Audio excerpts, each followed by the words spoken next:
O que tem mais nesse momento no Brasil é casa de apostas, não é verdade? Mas tem muitas delas fora da lei. Mas uma das casas que está regularizada e pronta para atender você dentro da legislação brasileira é a 1xBet. Apenas maiores de 18 anos estão autorizados a entrar e fazer o cadastro. Coloque todos os seus dados, use a palavra Vascaínos e se divirta com as partidas na Liga de Futebol Brasileiro e também no exterior. A 1xBet é uma das casas mais antigas e que com certeza o tempo garante muita confiança. Sendo ela patrocinadora de grandes clubes, entidades esportivas e campeonatos pelo mundo. Sempre ao seu lado e sempre avisando. Não se esqueça, o link está no primeiro comentário fixado. Divirta-se com responsabilidade, tendo mais de 18 anos. É a 1xBet, parceira do canal Atenção Vascaínos. Salve, torcedor vascaíno. Bom dia. É um prazer estar com você por aqui, nesse Acorda Vascaíno. Nessa quinta-feira, quase véspera de Natal, e o torcedor vascaíno nessa aflição em relação ao nome do novo treinador. Antes de eu trazer a minha resenha por aqui hoje, falando sobre essa negativa do Renato Gaúcho e sobre o que eu penso do novo treinador do Vasco, eu vou pedir um favor para você. Deixe seu like, compartilhe esse vídeo aqui nas suas redes sociais, deixa seu comentário aí embaixo, que eu assumo um compromisso com você. Eu leio absolutamente todos, porque o futebol é uma troca de opiniões e eu sempre aprendo muito com vocês que estão aí do outro lado. Então, quem tiver a possibilidade de, a hora que encerrar o vídeo, deixar o like, compartilhar, eu agradeço e agradeço muito. Então, torcedor vascaíno, voltamos à estaca zero, pela questão da contratação do novo treinador do Vasco. Desde a saída do Rafael Paiva, e a gente está falando de um período aí que está na beira de 30 dias aí, completando um mês quase, que o Vasco não tem um treinador oficialmente. Até porque, quando o Felipe assume o comando, tanto o Felipe quanto o Pedrinho deixam claro que é de forma interina. E o Vasco, desde então, começa aí a saga. Inclusive, eu brinquei ontem no News, que é uma saga do novo treinador. Num primeiro momento, Luiz Castro, negado pelo próprio Pedrinho. Daqui a pouco surgiu um nome muito forte do Caixinha, Pedro Caixinha, que está acertando com o Grêmio. E na última semana, eu acho que o nome que ficou mais quente, que ficou fervendo, foi o do Renato Gaúcho. Só que acabou esbarrando na questão financeira. O Emerson, ontem de manhã no Bom Dia Gigante, trouxe a informação da possibilidade do Antônio Oliveira. O Joel Silva, à noite no News, já disse que conversou com pessoas próximas ao Vasco que não confirmaram esse interesse no Antônio Oliveira. E eu queria trazer para você aqui, torcedor, hoje, apenas o debate da complexidade que é chegar nesse novo treinador. Porque não é uma tarefa fácil para o Vasco hoje trazer. Primeiro de tudo, financeiramente, o braço do Vasco hoje não pode alcançar a primeira prateleira do futebol brasileiro quando a gente fala de salário para treinador. Gião, o que é a primeira prateleira? A primeira prateleira é o que o Tite ganhava no Rival, o que o Arthur Jorge e o Luiz Castro ganhavam no Botafogo, o que o Abel Ferreira ganha no Palmeiras, o que o Ramon Dias foi ganhar no Corinthians, o que o Milito ganhava no Atlético Mineiro. Então, você alcançar essa prateleira, uma prateleira acima da casa de 1 milhão, perto de 2 milhões, esquece isso aí. O Vasco, nesse momento, sem a possibilidade desse novo investidor, ele não consegue agarrar esse tipo de salário. Aí nós vamos para uma segunda prateleira.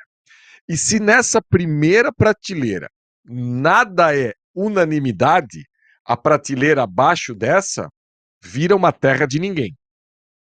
Esses dias eu fiz uma provocação no nosso grupo de WhatsApp do Atenção Vascaínos. Aliás, você que ainda não é membro, você que ainda não faz parte do nosso grupo de WhatsApp, olha, vale a pena, tá? Porque ali a gente propõe uns debates, umas discussões, e ali a gente pode usar até A galera gosta muito dos meus áudios, porque de vez em quando eu mando uns áudios ali meio acelerado, que eu fico nervoso, que aqui eu procuro dar uma segurada, mas lá eu solto os cachorros. E esses dias eu fiz uma provocação no nosso grupo do WhatsApp se o torcedor do Vasco seria capaz de negar o Tite como treinador. E olha que pelo menos 50% das pessoas que participam do grupo do WhatsApp seriam capazes de negar o Tite. Eu estou falando do treinador das 2 últimas Copas do Mundo, um treinador campeão mundial de clube pelo Corinthians, um treinador que ganhou com o Grêmio, ganhou com o Corinthians, enfim, tem uma carreira vitoriosa. E nem esse, ganhando 2 milhões, é uma unanimidade para o torcedor vascaíno. Então eu vejo que quando a gente sai da prateleira do Tite, do Abel Ferreira, do Dorival, existe uma segunda prateleira. E essa segunda prateleira, independente daquilo que o Vasco conseguir alcançar, o torcedor, em algum momento, não vai gostar. Isso eu não tenho dúvida nenhuma.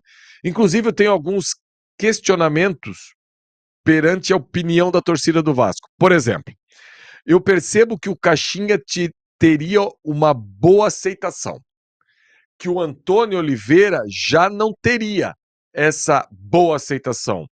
Agora, o Caixinha tem um bom trabalho no Red Bull Bragantino ano passado, inclusive chegou em determinado momento que o Red Bull Bragantino estava brigando pelo título do brasileiro. Pouca gente lembra disso. Mas antes da perseguição do Palmeiras, do Botafogo, o Red Bull Bragantino estava na perseguição. Perdeu alguns jogadores esse ano e brigou pelo rebaixamento até o final. O Antônio Oliveira teve um ótimo trabalho no Cuiabá. No Corinthians já não foi tão bem. Se eu não me engano, de cabeça, eu vi esses números. Eu acho que foram 12 vitórias, 8 empates e 11 derrotas no Corinthians. Não foi um trabalho bom. Ganhou mais que venceu, mas a diferença ficou pouca ali. Só que os jogadores que o Ramon Dias teve em mãos não são os jogadores que o Antônio Oliveira teve. Só que isso para a massa pouco interessa. O que interessa é a tabela, os pontos, o aproveitamento. É isso que fica. O Ramon Dias ganhou 9 jogos consecutivos e virou o cara para a torcida do Corinthians e eu não tenho nem como contestar. Quando você ganha 9 jogos consecutivos, quem ficou para trás?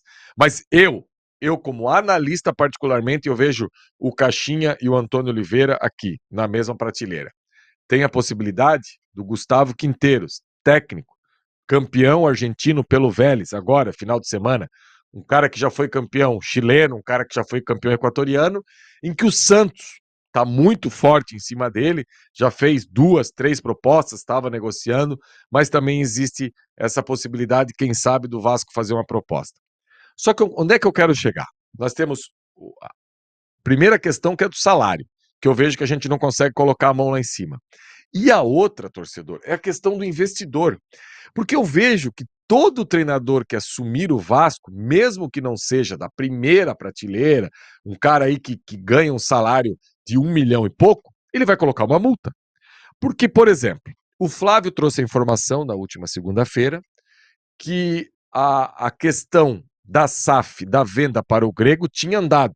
E ontem foi confirmada essa informação.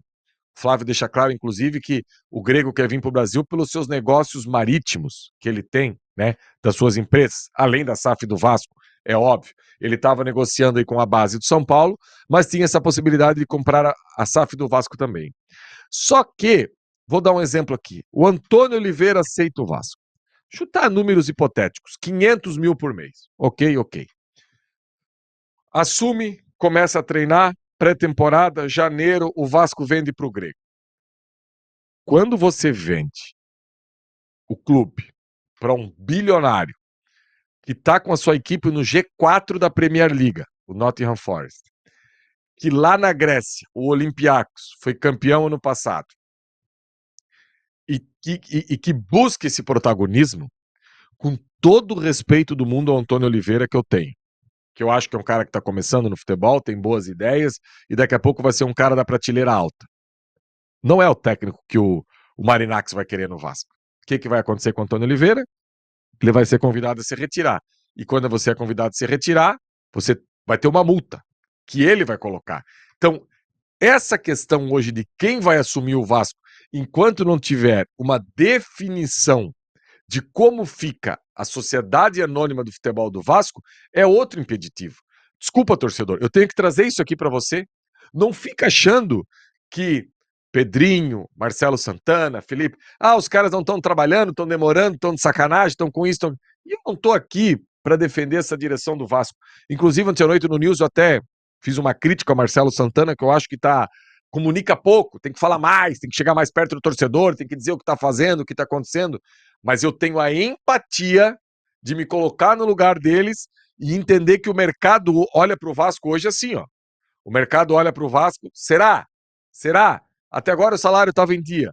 Mas se não vier aí o investidor, o salário vai continuar em dia? Então é só essa reflexão que eu proponho aqui para você, torcedor. Que a busca, a saga por esse novo treinador é algo bem difícil e que precisa ser bem administrado. E se eu pudesse dar um recado aqui ao presidente Pedrinho, ao Felipe e ao Marcelo Santana, tragam alguém pela convicção, não só para preencher o cargo e para dizer que o Vasco tem um treinador.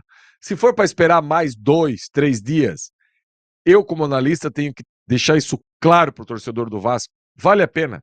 Nós não podemos trazer alguém para preencher o cargo que lá na frente o negócio não vai andar. Então, se tiver a possibilidade de aguardar, de ver o mercado, de ver alguém melhor, a gente espera. Eu entendo que o torcedor está machucado, que o torcedor quer uma resposta rápida, que o torcedor... Eu entendo tudo isso. Mas eu também percebo que a qualidade dessa negociação ela precisa ser mais importante do que a velocidade. Resumindo tudo que eu quero falar para você hoje aqui, torcedor, nessa última frase. A qualidade dessa negociação ela precisa estar muito à frente da velocidade para a gente não se arrepender lá na frente. Beleza, galera? Gostou desse Acorda hoje? Dedão no like, compartilha, escreve aí embaixo se você tem algum nome da sua preferência. Enfim, a resenha é sempre o que fica aqui nesse Acorda Vascaíno. Daqui a pouco chega Emerson Rocha com um Bom Dia Gigante e informação o dia todo é aqui no Ave Mais e também no Atenção Vascaínos. Abraço, galera. Tamo junto.